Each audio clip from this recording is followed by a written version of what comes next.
But this video is about my past mental illness. Throughout all of the 1980s, I suffered from a debilitating mental illness called manic depression. That's a bipolar disorder if you want to look it up.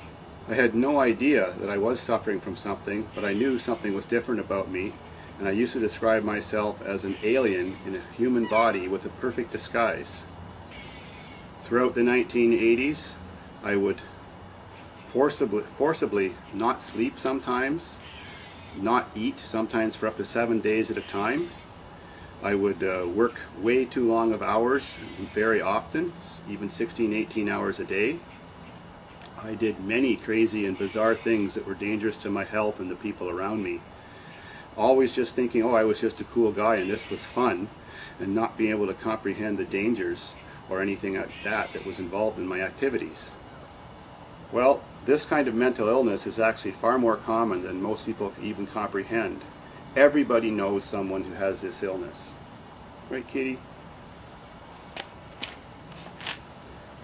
It's actually most prevalent in the public society, people who are famous. Some people even say 50% of famous authors, TV producers, writers for television shows and popular things like that, artists, many of the famous ones that have died and committed suicide, and people like that, and TV personalities have this disorder. This disorder has some positive side effects. People who have this disorder are often more creative than other people, more driven personally to get things done, but that's actually a symptom. Their mind is like opened up in a different way. It runs at a higher level. It runs like at high speed. There's many symptoms I'll explain that that precludes to this, so you can understand a person in this state.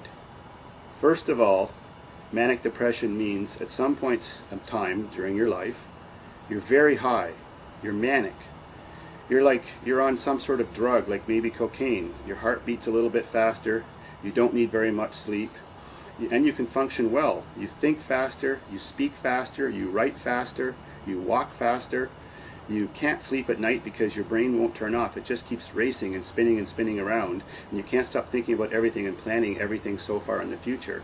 And then the insomnia you get from that increases the amount of delusion that you have from being too high.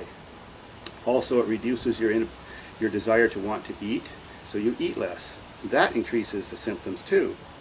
It's a scary thing, and you don't even realize anything's wrong, because when you're manic, you're so happy. You think everything is perfectly wonderful and nothing could be going better, and you start spending money and stuff like that and doing the crazy and bizarre and dangerous things maybe. Or sometimes people get so delusional they even see things and you know, they're seeing things that really aren't there. Well, I've never been that delusional. On the depressive side, which is actually where most people suffer in this condition, is you have feelings of self-worthlessness, of low self-esteem, many feelings of suicide, you know, stuff like that, thinking that everybody's picking on you and your life is all a mess and it's everybody else's fault, and you just can't understand why you're in such a situation and you're blaming everyone but yourself. Well, that's the negative side. In my family, depression runs in my father's side of the family. As far as I know, nobody has manic depression. But my father's mother was institutionalized because she had a mental breakdown from this disorder, and my father is alive today and still on heavy medication for his depression. He has what's called chronic depression. Well, luckily I don't have that. Most of the time I'm very happy.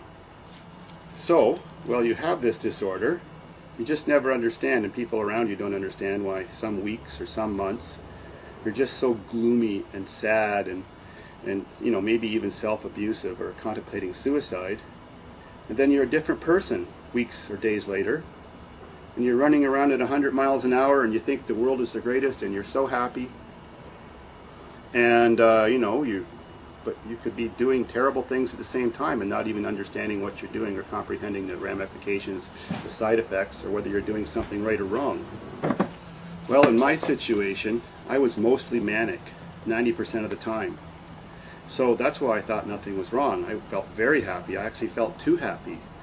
I thought it was like every day I won $1 million. I just felt that I could do anything. I had delusions of grandiosity. I felt that I was capable of doing anything. You know, that's another one of the symptoms. And at the same time, there's other symptoms. There's sexual promiscuity, or very heightened sexual desire or arousal. Well, I had that too. But I married a woman who just loved sex, so she was keeping me happy most of the time.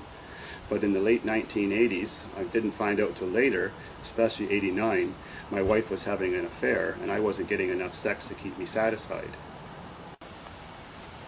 Well, another symptom when you're in the peak of your mania is like spending lots of money. Some people bankrupt themselves at casinos or buying things online or buying major purchases and financing them because they think they can make so much money and pay it all off, or there will be no troubles in the future.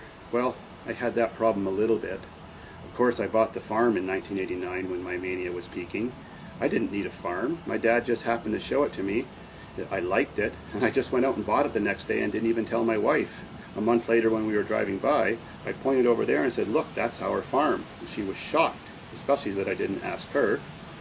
Then, of course, around Christmas of 1989, I made another major purchase, my first video camera, which was $1,500. In my manic state, I made some mistakes and I filmed some things that I shouldn't have, that weren't even a habit in my life or part of stuff I was normally involved in.